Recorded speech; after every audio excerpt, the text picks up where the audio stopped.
Dolent, avorrit i fred. Així va ser el partit que van poder veure els pocs aficionats que van desafiar la temperatura i van anar al camp dels Pins per veure jugar el Blanes davant del líder.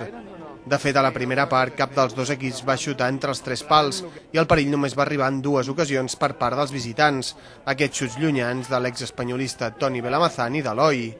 Per part del Blanes, encara menys. Tret d'una bona jugada col·lectiva que acabava amb un xut molt inofensiu d'Aitor, no hi va haver res més destacat. Ja a la represa, tots dos conjunts hi van posar més intensitat, però no gaire més futbol.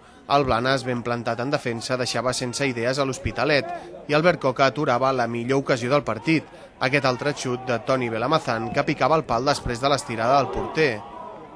Tot i l'esforç en defensa que havia fet, però, el Blanes es va quedar sense premi quan en una falta llançada per David Coromines a 5 minuts pel final, Viale pentinava la pilota enrere i sorprenia aquesta vegada el porter Albert Coca.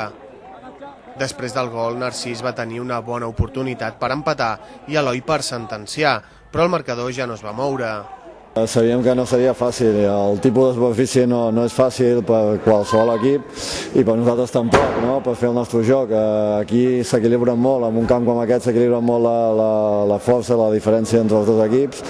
Sabíem que teníem que estar molt concentrats, perquè és un camp que qualsevol despiste pot suposar un gol i hem aprofitat les que hem tingut. Hem tingut poques, la primera part jo crec que hem estat més ficats, la segona ha sigut una mica més d'anar i tornar, però amb bastant control i bueno, hem tingut alguna de Coro, la de Jordi, la d'Eloi també, però bueno, l'important era fer el primer gol i estava clar que el que fes el primer gol pràcticament s'emportava el partit.